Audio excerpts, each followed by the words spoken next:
Le support, c'est le podcast, les cours, les vidéos. Mais je ne vais pas lui donner un petit papier avec marqué le cours que j'ai fait, d'accord? Et puis juste pour information, parce que j'ai vu passer un QCM, le rein, il ne fait pas 12 cm de large. Okay. Bien.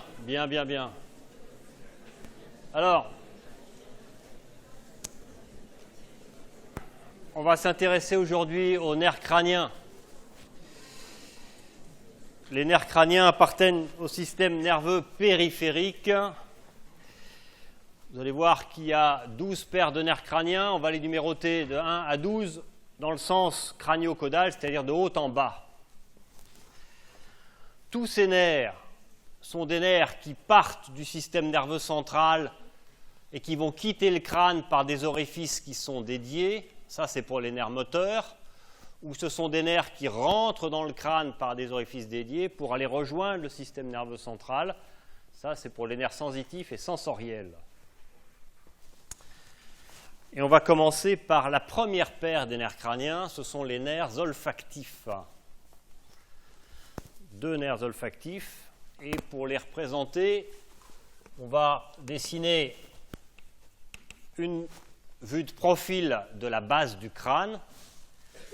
On a vu ça ensemble déjà avec ici l'os frontal dans lequel il y a en avant ici un sinus pneumatique. Vous avez vu le sinus frontal.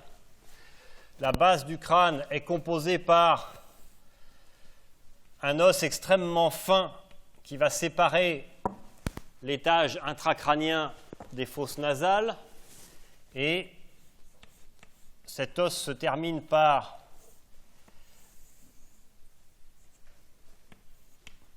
un os également pneumatisé qu'on appelle le sphénoïde avec une petite logette qui s'appelle la selle turcique. On verra à quoi elle sert tout à l'heure. On peut placer ici devant les os propres du nez. Je vous rappelle que la dure mère du lobe frontal va se situer ici. On va la représenter avant qu'elle ne descende ici dans le rachis. Il faut imaginer qu'on a ici au-dessus le cerveau et notamment le lobe frontal.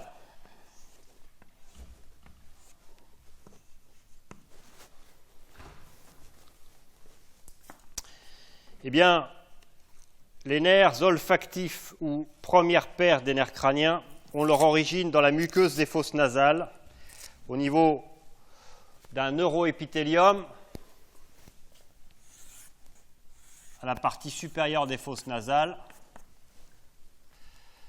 Cette tache olfactive, on appelle ça la tache olfactive, constituée des corps cellulaires avec des neurones qui vont monter et traverser cette fine barrière osseuse qui sépare les fosses nasales de l'endocrâne et qu'on appelle la lame criblée, parce qu'elle est criblée de petits orifices qui vont justement laisser passer ces petits filets nerveux. La lame criblée.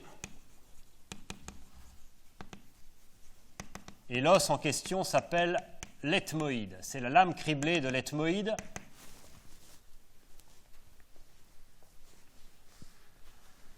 Et lorsque ces filets qui proviennent du neuroépithélium olfactif des fosses nasales a traversé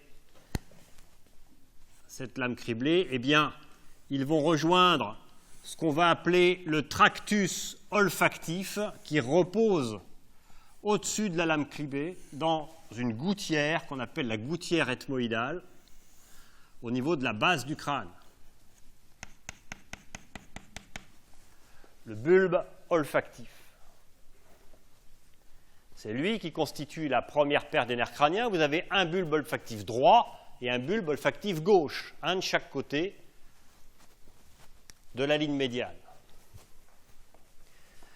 À partir du bulbe olfactif, les informations qui proviennent de cette tache aveugle de ce neuroépithélium seront distribués au lobe temporal, au lobe frontal,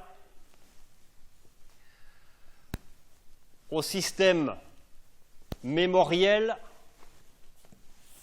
On ne va pas rentrer dans le détail de l'anatomie de la mémoire, mais je vous rappelle que mémoire et olfaction sont deux choses indissociables. La mémoire des odeurs est importante. Les souvenirs sont liés aux odeurs, les personnes sont liées aux odeurs, beaucoup de choses sont liées aux odeurs.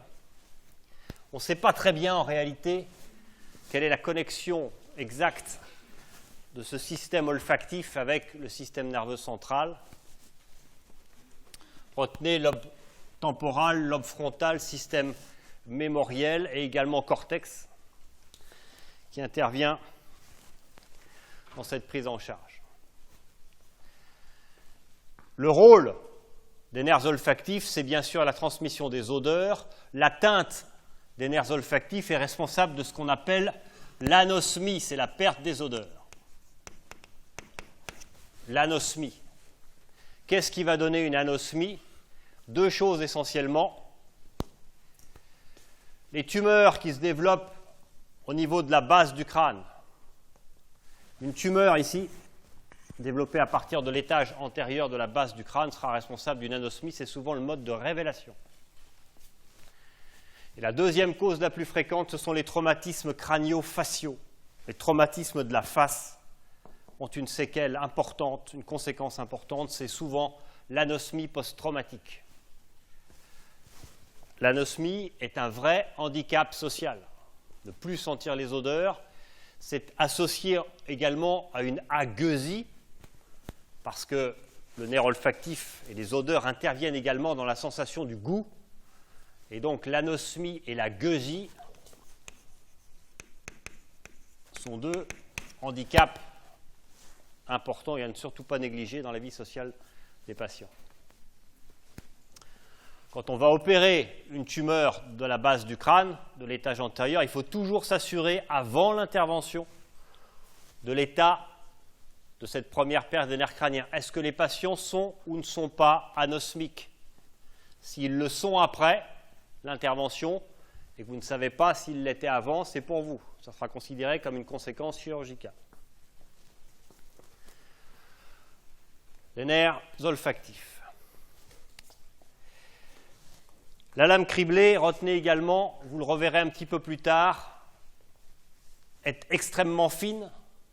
C'est quelques millimètres qui séparent le crâne en haut des fosses nasales en bas. Les traumatismes de l'étage antérieur, les traumatismes faciaux, s'accompagnent souvent d'une fracture de cette lame criblée qui va déchirer la dure mère, la méninge qui est au-dessus, et les patients vont avoir un liquide clair qui coule par le nez. C'est le liquide céphalorachidien. Ça s'appelle une rhinorrhée cérébrospinale. Rhinorrhée. Pourquoi c'est embêtant d'avoir du liquide céphalorachidien qui coule par le nez?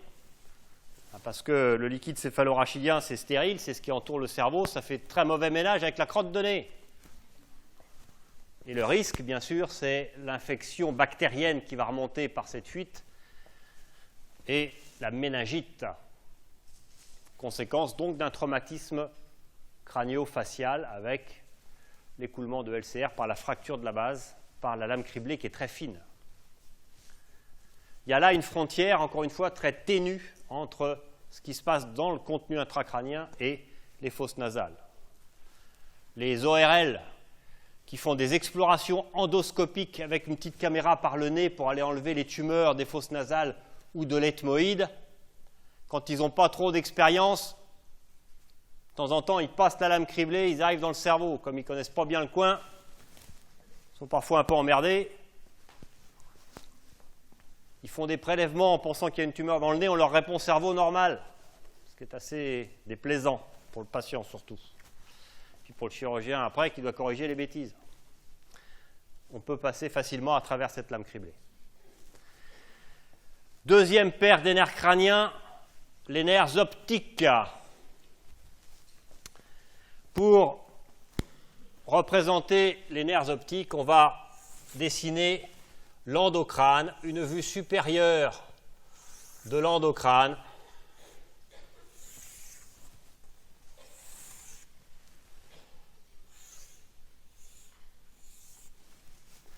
Le crâne osseux vu par-dessus.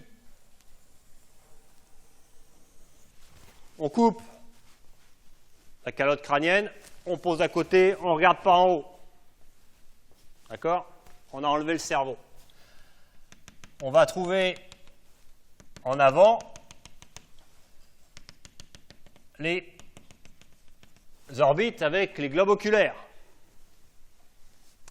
Et vous allez avoir au centre les deux fameuses lames criblées sur lesquelles reposent les deux bulbes olfactifs, le droit, le gauche. D'accord? On va représenter ici en arrière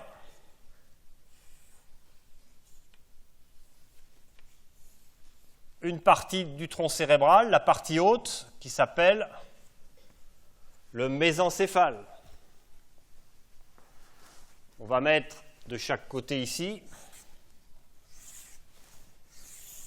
le cerveau, les lobes temporaux et le lobe occipital.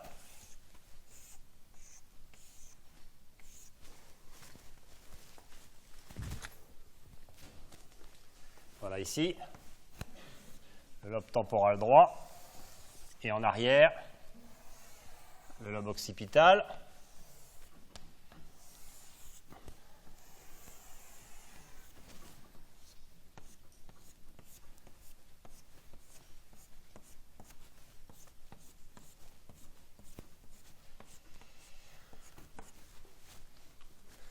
Les nerfs optiques.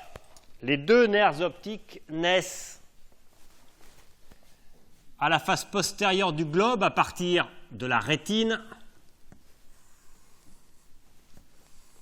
Ces deux nerfs optiques traversent la cavité orbitaire. Depuis le pôle postérieur du globe, donc, ils se dirigent à travers la cavité orbitaire, on verra ça un peu plus tard dans les cours, pour rentrer à l'intérieur du crâne en traversant ce qu'on va appeler le canal optique.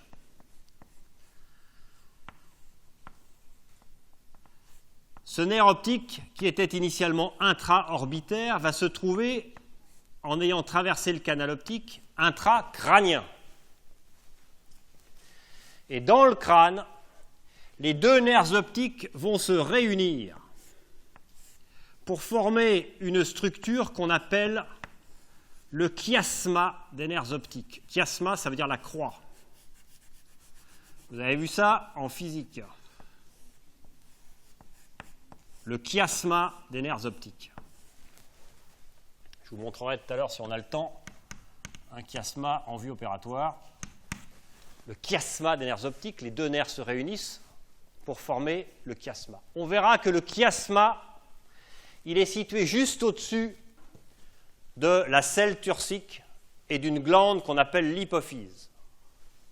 Ce qui aura une incidence toute particulière quand il y aura des tumeurs de la glande qui vont pousser vers le haut et qui vont comprimer le chiasma des nerfs optiques. À la suite du chiasma, les bandelettes optiques vont contourner le tronc cérébral et faire un relais à la face postérieure du tronc cérébral. Ce sont les bandelettes optiques, la bandelette optique droite et la bandelette optique gauche.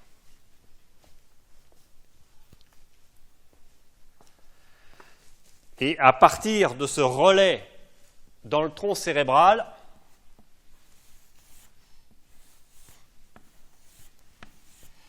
les radiations optiques vont gagner le lobe occipital du cerveau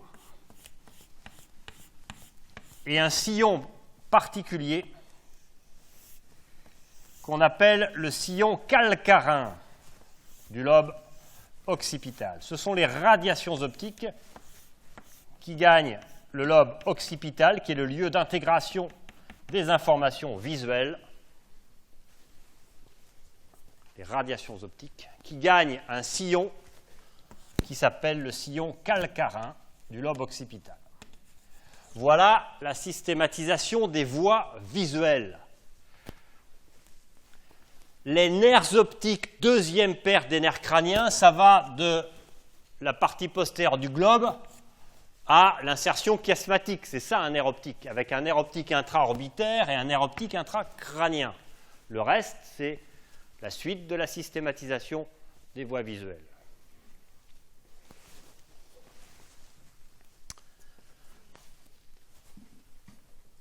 Un petit mot. On avait ici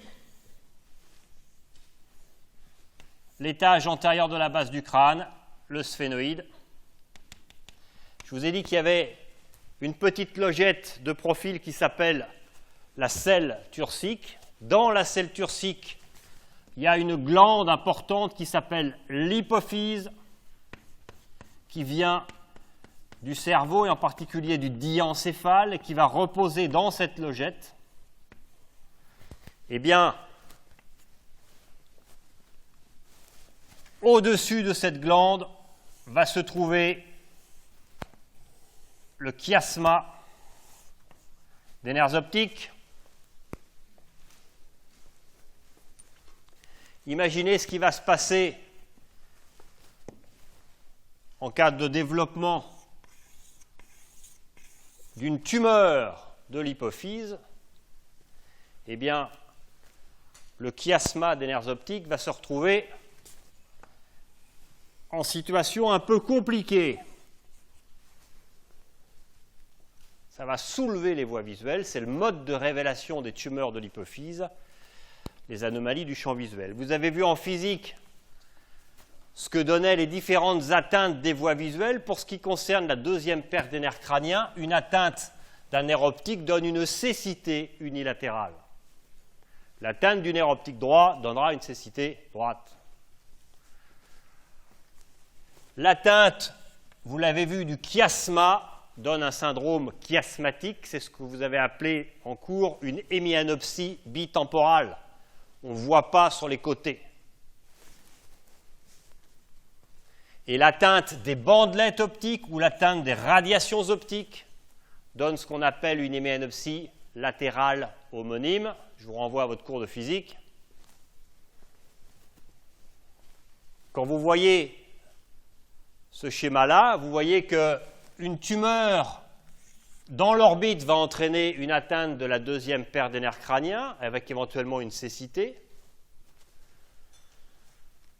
Une atteinte hypophysaire peut donner une atteinte chiasmatique, et toutes les tumeurs, soit du lobe temporal ici, soit de la région occipitale, donneront une atteinte des radiations optiques, et donc une hémianopsie latérale homonyme. Deuxième paire des nerfs crâniens, les nerfs optiques, partie initiale des voies visuelles. Retenez pour ce qui nous concerne, et concernant le nerf optique proprement dit, l'atteinte d'un nerf optique donnera une baisse d'acuité visuelle qui ira, le cas échéant, jusqu'à la cécité. Deuxième paire des nerfs crâniens. On va étudier ensemble la troisième, quatrième et sixième paire. 3, 4 et 6. Pourquoi on étudie 3, 4, 6 ensemble? Parce que ces trois nerfs-là sont responsables de ce qu'on appelle l'oculomotricité, c'est-à-dire la motricité des globes oculaires. Le 3, le 4, le 6. Le 3, c'est le nerf oculomoteur. Nerf oculomoteur. Je vous rappelle que c'est une paire, il y en a un droit, un gauche. Le 4, c'est le nerf trochléaire. Trochléaire, comme ça se prononce, T-R-O-C-H-L-E-A-I-R-E, nerf trochléaire. Et le 6, c'est le nerf abducens. Abducens. Sixième paire des nerfs crâniens. Abducens, ça ne marche pas là-haut? Si, ça doit. Pour représenter le 3, le 4, le 6, on va faire deux schémas. D'abord, un tronc cérébral de profil.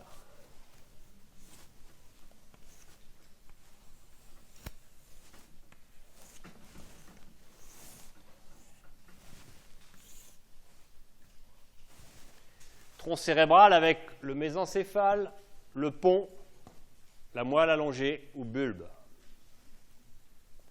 Tronc cérébral de profil. Et sur un deuxième schéma, on va représenter un cerveau en vue inférieure, avec ici l'avant et avec ici la droite. Quand on représente un cerveau, on voit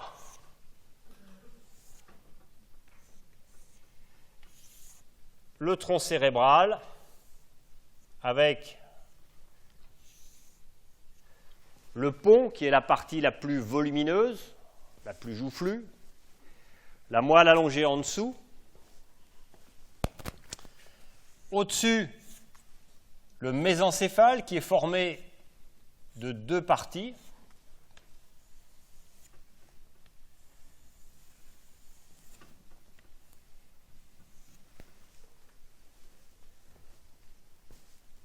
à la partie antérieure, on va pouvoir représenter les lobes frontaux du cerveau.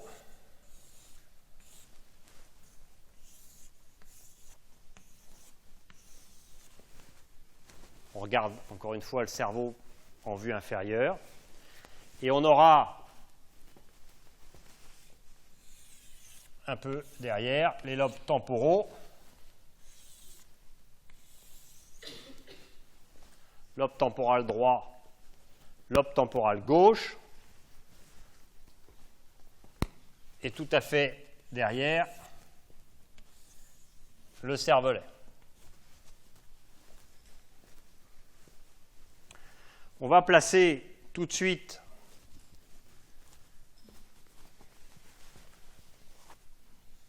sous les lobes frontaux les deux bulbes olfactifs, le bulbe olfactif droit, le bulbe olfactif gauche. Et on va placer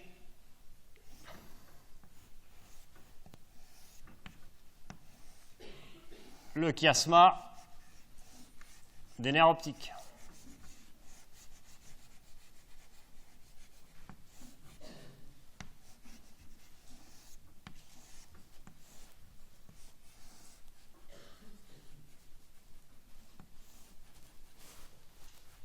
Chiasma des nerfs optiques. On a dit que le bulbe olfactif allait avoir des connexions avec le système mémoriel et le lobe temporal. La troisième paire des nerfs crâniens, le nerf oculomoteur. Le nerf oculomoteur a une origine dans le tronc cérébral et en particulier dans le mésencéphale. Il va traverser ce mésencéphale et avoir une origine apparente à la face antérieure, ici, du mésencéphale. Si on le représente ici,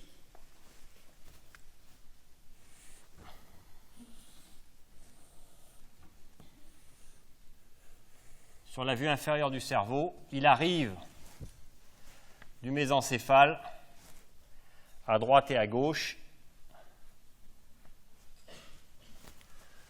et il va aller gagner la cavité orbitaire. Ce nerf oculomoteur est responsable de l'innervation des muscles qui vont porter le globe oculaire en dedans. C'est le nerf qui vous permet de regarder en dedans. Ce nerf oculomoteur est également responsable du muscle releveur de la paupière supérieure. C'est ce qui vous permet d'ouvrir la paupière. Et enfin, il est responsable de l'innervation du muscle constricteur de l'iris, qui est le constricteur de la pupille. Vous avez une pupille qui est plus ou moins dilatée. Eh bien, la constriction de la pupille, le rétrécissement pupillaire, c'est le muscle constricteur de l'iris et c'est le nerf oculomoteur. Une paralysie du nerf oculomoteur va donc donner trois choses. Un strabisme externe de l'œil, puisque le nerf porte le globe en dedans, s'il est paralysé, prédominance des antagonistes, le globe va foutre le camp en dehors, vous avez un strabisme externe. Strabisme externe. Vous avez également un ptosis, chute de la paupière supérieure, fermée en permanence. Ptosis. Et enfin, vous avez ce qu'on appelle une mydriase. C'est quoi la mydriase? Eh bien, vous avez un œil avec une pupille complètement dilatée, alors que l'autre œil a une pupille fermée. Strabisme externe, ptosis, mydriase. Trois signes de la paralysie du nerf oculomoteur. Retenez une chose importante. La mydriase est le premier signe de l'engagement temporal. Quand vous avez un patient qui a un traumatisme crânien du côté droit, avec une fracture du crâne du côté droit, il est hospitalisé et au bout de 2 heures, il devient un peu plus somnolent, vous lui soulevez les paupières, vous avez ça, une mydriase à droite, c'est-à-dire du côté du traumatisme. Ça veut dire quoi? Ça veut dire que le lobe temporal, là, droit, il pousse, il s'engage, comme je vous l'ai montré la semaine dernière, et il va rencontrer d'abord le 3. Et le premier signe de la souffrance du 3, donc de l'engagement temporal, c'est la mydriase. Un patient qui a eu un traumatisme crânien, qui devient un peu somnolent et qui développe une mydriase du côté du traumatisme est un malade en train de s'engager. C'est donc un malade à qui il est urgent de faire un scanner. Voilà pour le nerf oculomoteur. Le nerf trochléaire, deuxième nerf oculomoteur, a également son origine réelle dans le mésencéphale, sauf que lui, il va passer derrière et faire le tour du mésencéphale. C'est le seul nerf crânien qui naisse de la face postérieure du tronc cérébral. Quand on regarde un cerveau par en dessous, on ne peut pas le voir, forcément. Faire le tour, on le voit uniquement arriver ici, sur le bord latéral du mésencéphale, quatrième paire des nerfs crâniens ou nerfs trochléaires. C'est un nerf également moteur, comme le nerf oculomoteur. C'est le nerf qui vous permet de descendre les escaliers. C'est le nerf qui porte le globe oculaire en bas. C'est sa seule fonction. Sa paralysie n'a pas de conséquences dramatiques. On arrive à compenser une paralysie du nerf trochléaire. Même si on est obligé de faire gaffe quand on se regarde les pompes ou quand on descend les escaliers.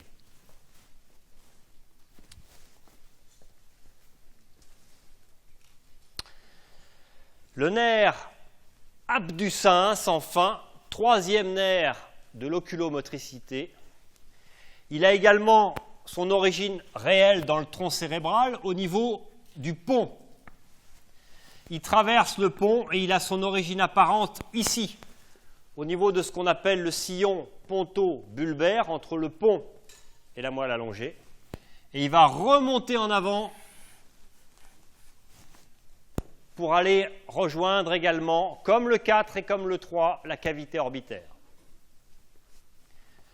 Quand on regarde une vue inférieure et antérieure du cerveau, il naît ici, il apparaît ici à la jonction ponto-bulbaire et il va monter vers le haut pour aller rejoindre la cavité orbitaire.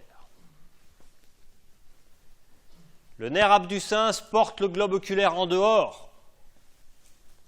Une paralysie du nerf abducens va entraîner un strabisme interne.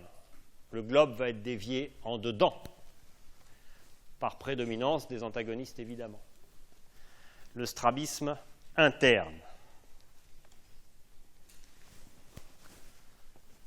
Retenez que 3e, 4e, 6e paire des nerfs crâniens sont donc responsables de l'oculomotricité et donc en particulier du déplacement synergique des deux globes oculaires.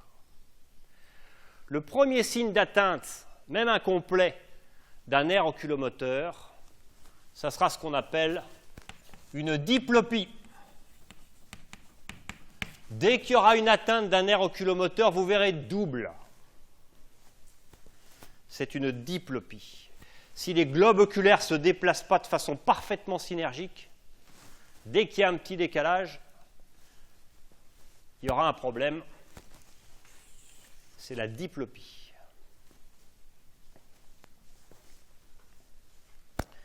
Les nerfs oculomoteurs.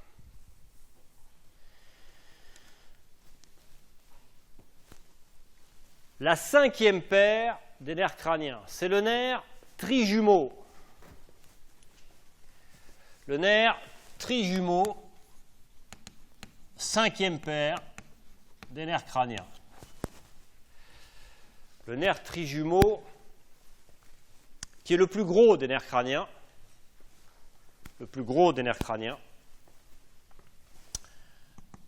son noyau d'origine est très étendu dans le tronc cérébral. Il est très étendu. Il va traverser le tronc cérébral et il va émerger à la face latérale par une grosse racine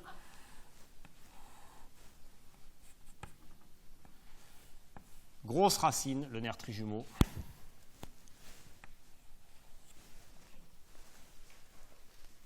On va le représenter sur la vue inférieure. Grosse racine qui, on va le voir, et c'est pour ça qu'on l'appelle le nerf trijumeau, va subir une division en 3 branches qu'on appelle le 5-1, le 5-2, le 5-3. Trijumeau, c'est le 5, 3 branches, 5-1, 5-2, 5-3. Ces branches du trijumeau naissent anatomiquement après l'apparition d'une dilatation ganglionnaire, un gros ganglion qu'on appelle le ganglion de Gasser. Ganglion de Gasser ou ganglion trigéminaire. Le nerf trijumeau a donc cette énorme racine et il y a une deuxième racine plus petite qui est collée contre la grosse racine en arrière. Cette petite racine est une racine motrice, alors que la grosse racine est une racine sensitive.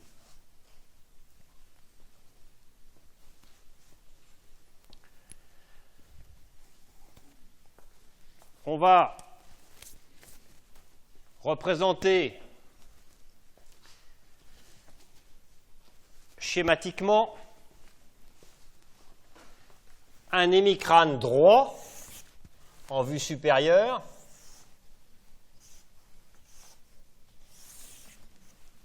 avec ici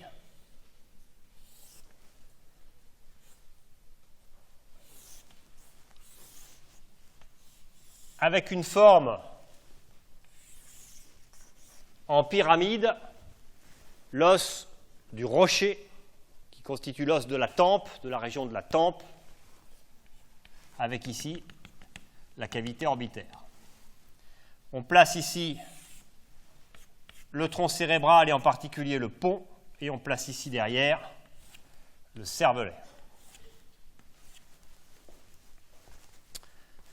Eh bien,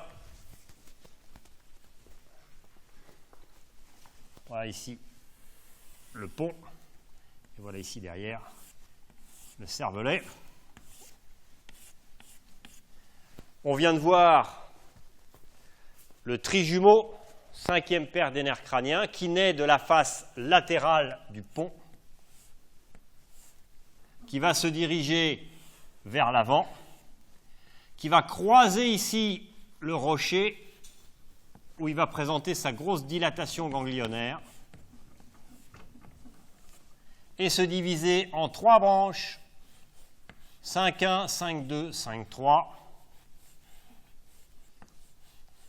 Le 5,1, c'est le nerf ophtalmique qui va aller dans la cavité orbitaire. Le 5,2, c'est le nerf mandibulaire.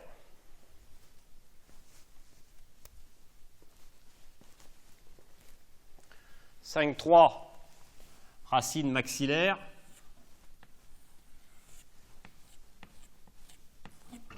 Ce nerf trijumeau, cette racine sensitive, est responsable de la sensibilité de l'hémiface. Le 5,1 donne la sensibilité du front, de la paupière supérieure et également la sensibilité de la cornée.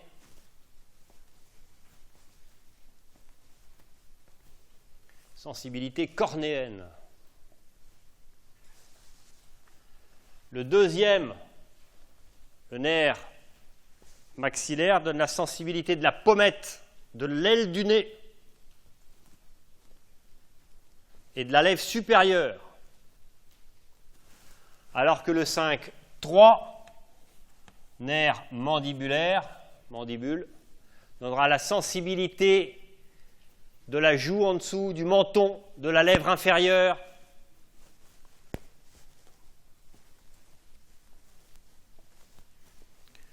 La racine motrice étant responsable de l'innervation du muscle masséter, interviendra donc dans la mastication.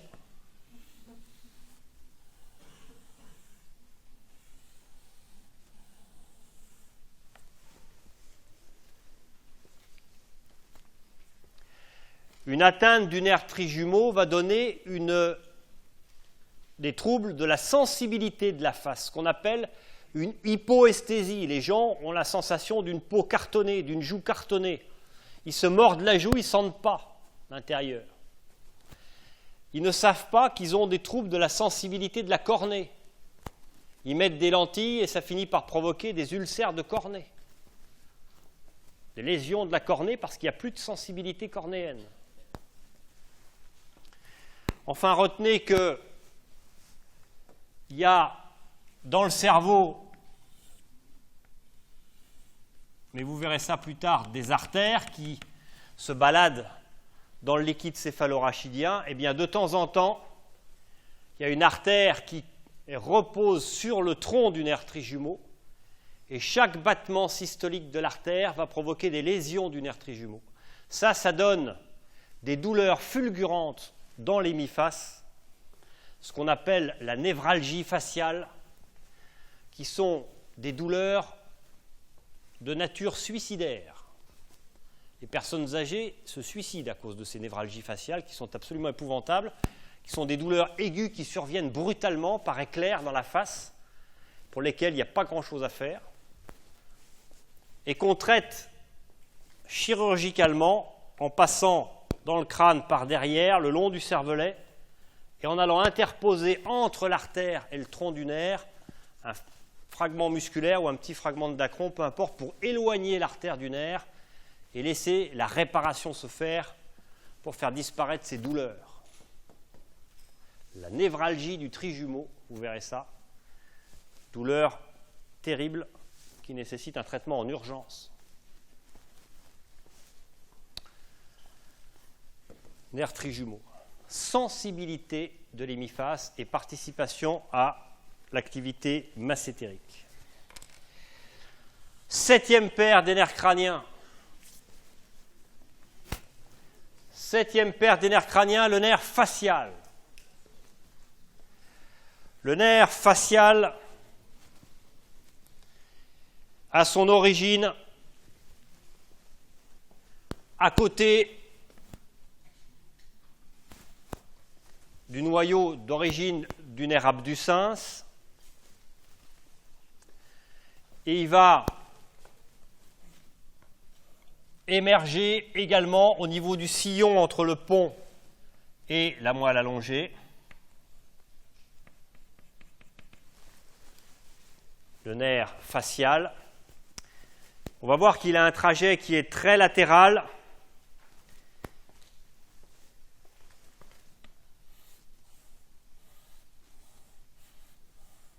Il émerge ici au niveau du sillon. Au niveau du sillon entre le pont et le bulbe.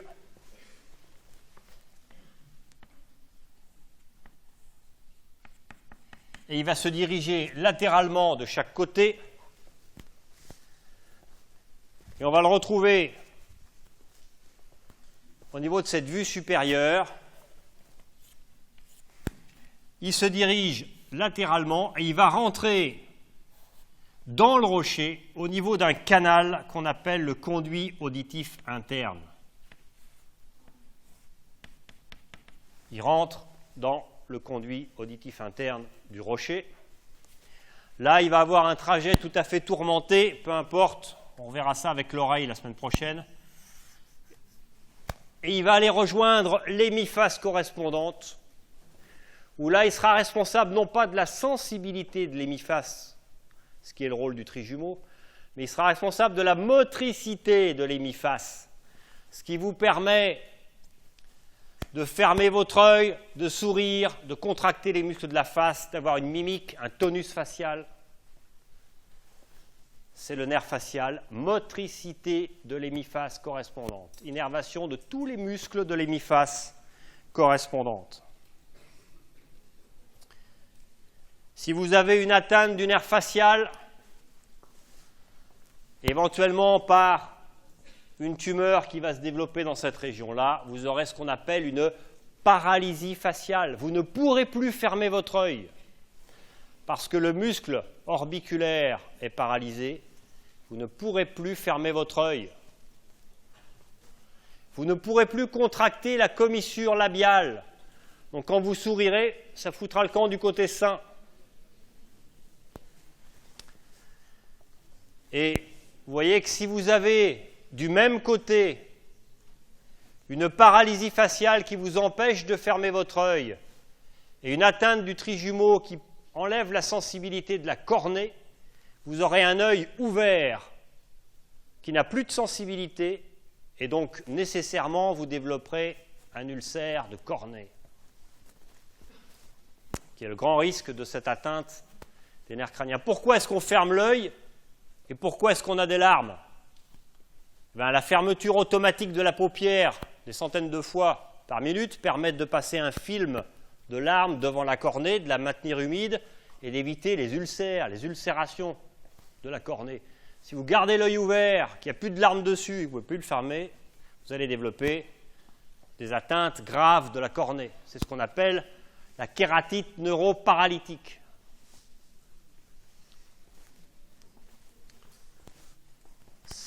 Septième paire des nerfs crâniens. Le 8e paire, c'est le nerf cochléo-vestibulaire. Cochléo-vestibulaire, il y a deux nerfs vestibulaires qui, comme le nerf facial, passent par le conduit auditif interne. Oui. Pardon ?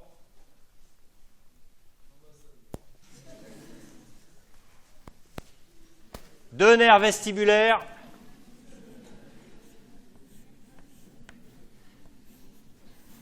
et un volumineux nerf cochléaire qui va lui aller au niveau des structures de l'oreille interne. Le nerf cochléaire, c'est le nerf de l'audition. Le nerf cochléaire, c'est le nerf de l'audition. Les deux nerfs vestibulaires sont les deux nerfs de l'équilibre. Nerf cochléaire, c'est l'audition. Les nerfs vestibulaires, c'est l'équilibre. comme ces 4 nerfs, le nerf facial, le nerf cochléaire et les 2 nerfs vestibulaires passent tous les 4 dans un petit canal et qui sont sur le plan anatomique groupés, on parle du paquet cochléo-vestibulo-facial. Anatomiquement, c'est une même entité, même si sur le plan fonctionnel, c'est 4 choses différentes. Ils sont groupés dans un canal. Chirurgicalement parlant, ils posent le même problème. Et donc, on parle de paquet cochléo-vestibulo-facial.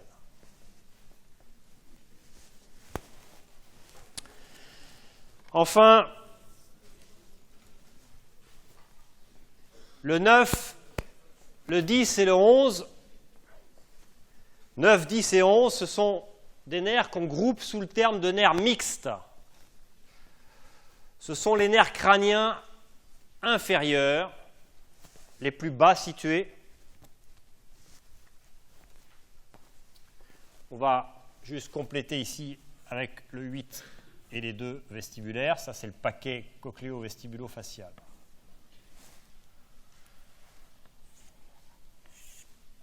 Les nerfs mixtes, le 9, le 10, le 11, naissent du bulbe, de la moelle allongée. En haut, le 9, en dessous, le 10, et enfin en dessous, le 11. Le 9, c'est le nerf glossopharyngien. Glossopharyngien.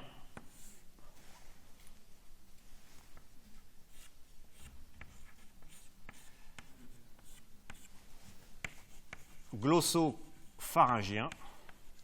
9e paire. Le 10, c'est le nerf vague. 10, c'est le nerf vague. Et le 11, c'est le nerf spinal, ou nerf accessoire.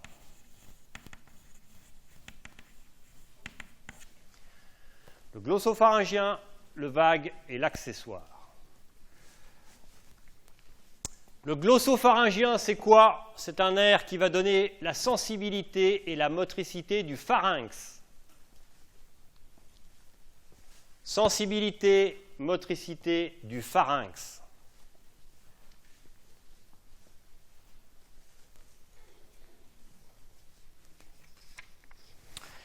Le 10, c'est l'innervation motrice des cordes vocales et donc du larynx. Et le 10 est un nerf crânien particulier puisqu'il va descendre jusque dans l'abdomen pour donner l'innervation sécrétoire de l'estomac notamment, l'innervation gastrique, acide, production d'HCl dans l'estomac. Donc un drôle de nerf crânien qui descend dans les viscères.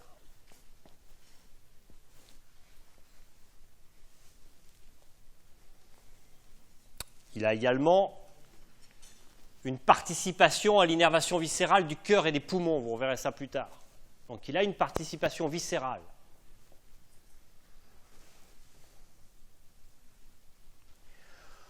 Le 11, l'accessoire, c'est l'innervation sensitive et motrice du larynx. Du larynx. Et probablement que le 11, il participe également aux cordes vocales. Ce n'est pas aussi tranché que ça. Le 11, il a également un rôle particulier, c'est ce qu'on appelle le nerf céphalogire. Le 11, il donne l'innervation d'un muscle du cou important qui s'appelle le sternocléido-mastoïdien, qui est le muscle qui vous permet de tourner la tête. Et c'est donc un nerf crânien qui vous permet en permanence de savoir où vous êtes dans l'espace quand vous tournez la tête, c'est la céphalogyrie.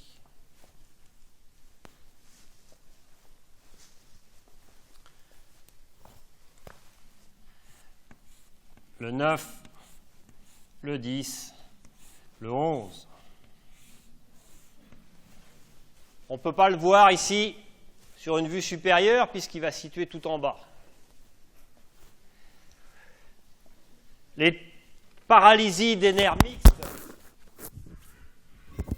9, 10 et 11, vont donner des troubles de la déglutition.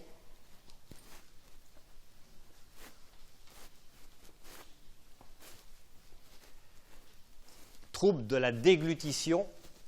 Le problème quand on a une incompétence laryngée, c'est-à-dire qu'on ne peut plus déglutir de façon volontaire, fait que la salive, par exemple, va passer directement dans les bronches au lieu de passer dans l'œsophage. Cette fausse route salivaire va entraîner des complications pulmonaires. Et la paralysie aiguë des nerfs mixtes peut nécessiter une trachéotomie de protection. On peut être obligé de mettre un petit tuyau dans la trachée et de gonfler un ballonnet pour empêcher la salive de tomber dans les voies aériennes. On ne peut pas vivre correctement avec une paralysie des nerfs mixtes. L'atteinte de la déglutition est incompatible avec une autonomie normale. Enfin, il en reste un, le 12.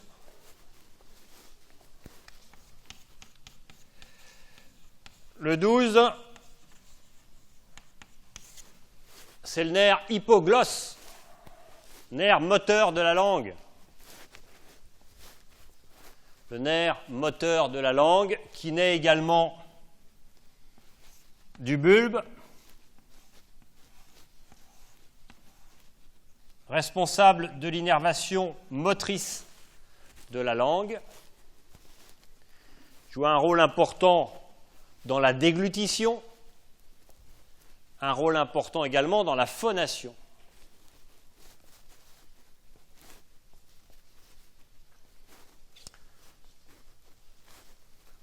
Je vous rappelle que l'atteinte des nerfs mixtes, en dehors de troubles de la déglutition, va donner également une dysphonie, c'est-à-dire une atteinte de la voix.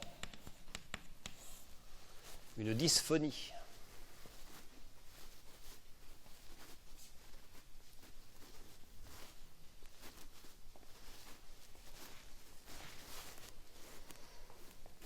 Bon, voilà ce qu'il faut savoir sur les nerfs crâniens.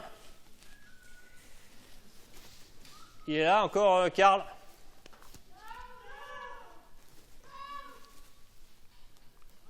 Non, on va essayer de passer une...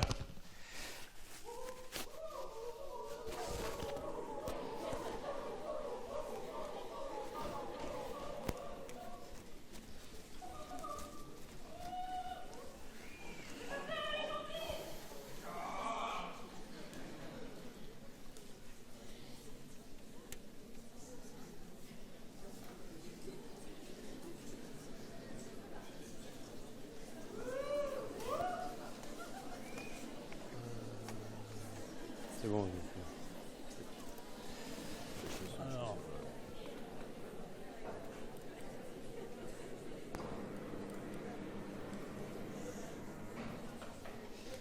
Bon, quelques exemples pour vous montrer ce que c'est. Ça, c'est une coupe d'IRM, une coupe horizontale des deux hémisphères cérébraux. Vous vous rappelez, on a parlé des sillons qui sont ici en blanc, qui séparent les gyrus, qui sont ces petites vallées délimitées par les sillons entre chaque. D'accord ? Vous voyez qu'il y a une différence ici de signal. Tout ce qui est la périphérie, c'est du cortex, alors que tout ce qui est ici en noir, c'est la substance blanche. Et vous voyez ici qu'on a là le sillon principal, le sillon central, qui sépare le lobe frontal du lobe pariétal. Et on a ici une lésion qui est située juste en avant du sillon central, donc dans l'aire motrice primaire. Ça, c'est révélé par une hémiplégie droite. Là, on est à gauche, là, on est à droite. On regarde toujours une coupe par en dessous. C'est une convention nationale, internationale. Ça, c'est le schéma de profil du cerveau. Vous vous rappelez ici les hémisphères. Vous voyez ici la face interne de l'hémisphère droit, avec ici le lobe frontal, le lobe pariétal, le lobe occipital. Vous avez ici la faue du cerveau, pardon, la tente du cervelet, qui est là et qui va séparer l'étage supratentoriel de l'étage infratentoriel. Là, vous avez le tronc cérébral, le mésencéphale, le pont la moelle allongée. Et quand on descend, la moelle cervicale.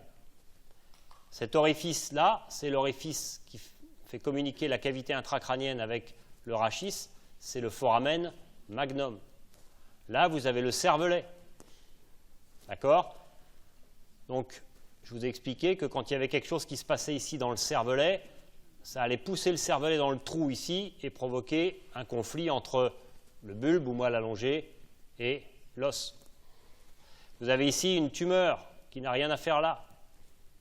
Là, il y a quelque chose qui n'est pas normal, qui se développe au-dessus de la petite glande hypophyse ici et qui va entrer en conflit très vite avec les voies visuelles qui sont juste au-dessus. Voilà, ici.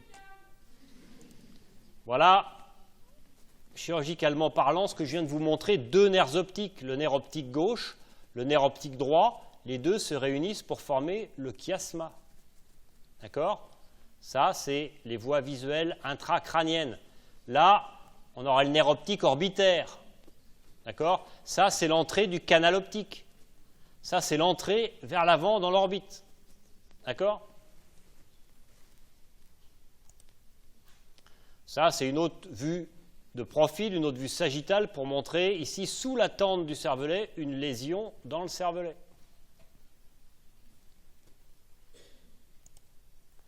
Ça, c'est une moelle cervicale haute. Vous reconnaissez ici le pont, le bulbe, le sphénoïde, le cervelet, le trou occipital ou foramen magnum, la deuxième vertèbre cervicale, la troisième, la quatrième. Là, on est dans le canal rachidien et vous voyez ici qu'il y a une grosse compression de la moelle cervicale. Ça, c'est un abcès. Ça, c'est une complication infectieuse qui fait suite à des soins dentaires. D'accord? C'est un malade qui est arrivé avec une tétraparésie rapidement évolutive sur un abcès prémédulaire. On conçoit très bien là que, vous voyez que dans ce canal osseux, là, il y a l'os devant, il y a l'os derrière, il y a la place pour la moelle épinière, c'est tout, il n'y a pas de place pour autre chose. Au bout d'un certain temps, la moelle, elle se pousse ici en arrière, mais l'abcès, lui, va continuer à grossir, c'est un processus évolutif, ça va finir par entraîner une complication grave qu'on appelle une compression médulaire. Voilà une autre vue sagittale du cerveau. Vous reconnaissez ce que vous avez vu des voies aérodigestives supérieures. D'accord? Ça, c'était le cours que vous avez eu avec Papon. Voilà, je vous ai parlé tout à l'heure de l'étage antérieur ici, les fosses nasales. L'étage antérieur avec le tractus optique qui est juste au-dessus, le bulbe olfactif qui est juste au-dessus. Regardez cette énorme tumeur. Voilà une énorme tumeur qui se développe à partir de l'étage antérieur de la base du crâne. Ça s'est révélé par une anosmie. C'est quelqu'un qui a consulté parce qu'il ne sentait plus les odeurs, il ne sentait plus ce qu'il mangeait. Et voilà cette grosse tumeur frontale. Voilà ce que ça représente sur la vue supérieure. Vous avez les deux cavités orbitaires et vous avez cette énorme tumeur ici au centre. Vous reconnaissez ici en arrière le chiasma des nerfs optiques. Ça, c'est la fin de l'intervention. Voilà le nerf optique gauche, voilà le nerf optique droit, voilà le chiasma. Ça, c'est le lobe frontal qui a été soulevé pour pouvoir enlever la tumeur. Voilà une tumeur qui va comprimer d'avant en arrière le tronc cérébral. Mésencéphale, le pont, le bulbe. Là, ça va rapidement se passer mal. Vous voyez là? Trou occipital, foramen magnum, donc, voilà la base du crâne.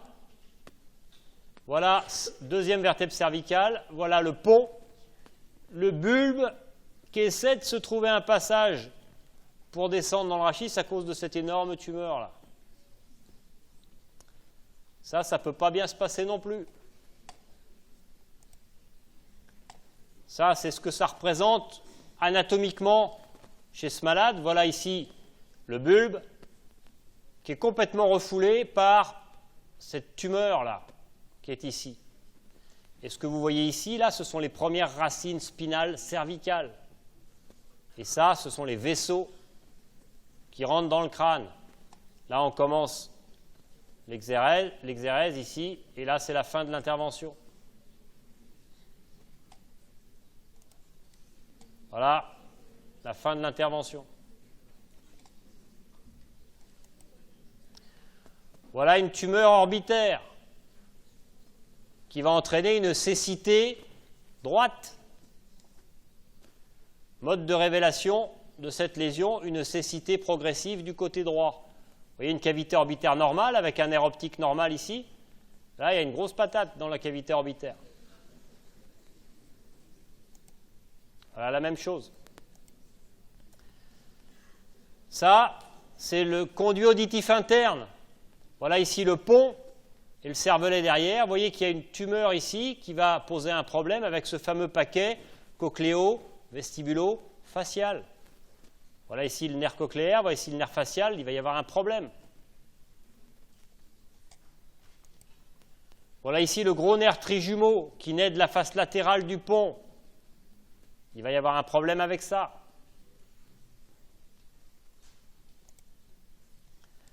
Voilà un rachis avec un petit problème traumatique là.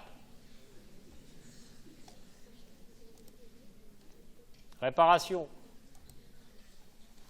Voilà une vue de profil avec le mésencéphale, le pont, le bulbe, la moelle cervicale. Et vous voyez ici une petite tumeur qui va comprimer la moelle cervicale haute.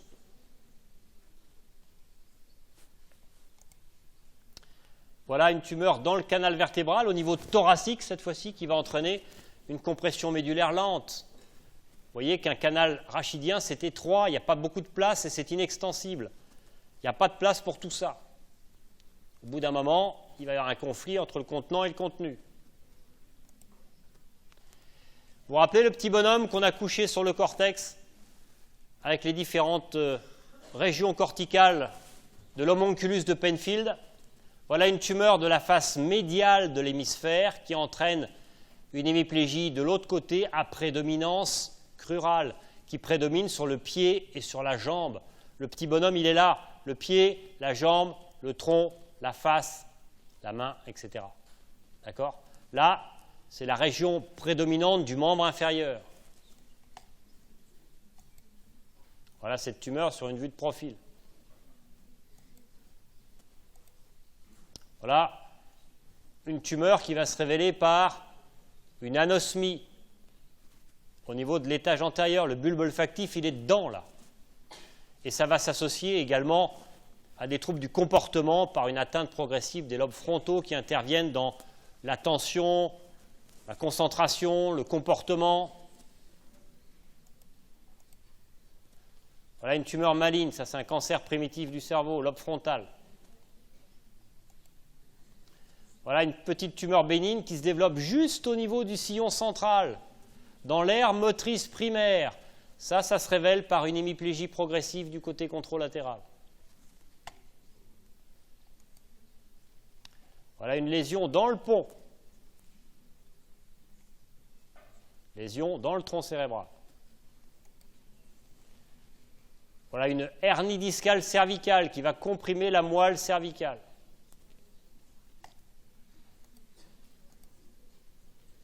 Ça, c'est les nerfs crâniens.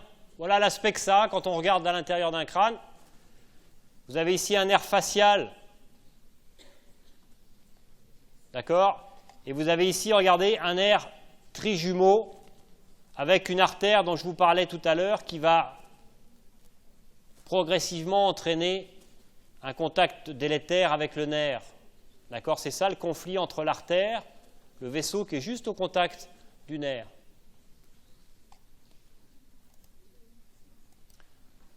Ça, c'est une compression dans le canal rachidien. Vous voyez qu'on a une grosse patate ici, hein, dans un petit canal qui est gros comme un pouce. Au bout d'un moment, ça va poser problème.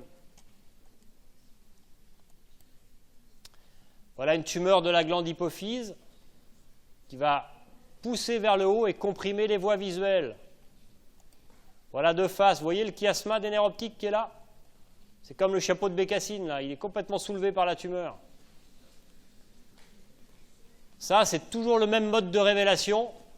C'est madame qui, à chaque fois qu'elle rentre la voiture dans le garage, se paye le poteau à droite ou la poubelle à gauche. Alors on dit que c'est normal, c'est une femme. N'empêche qu'au bout d'un moment, ça pose problème.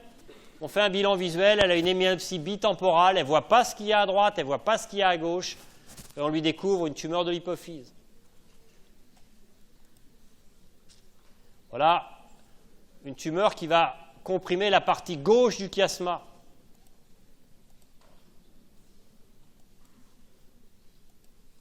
Voilà.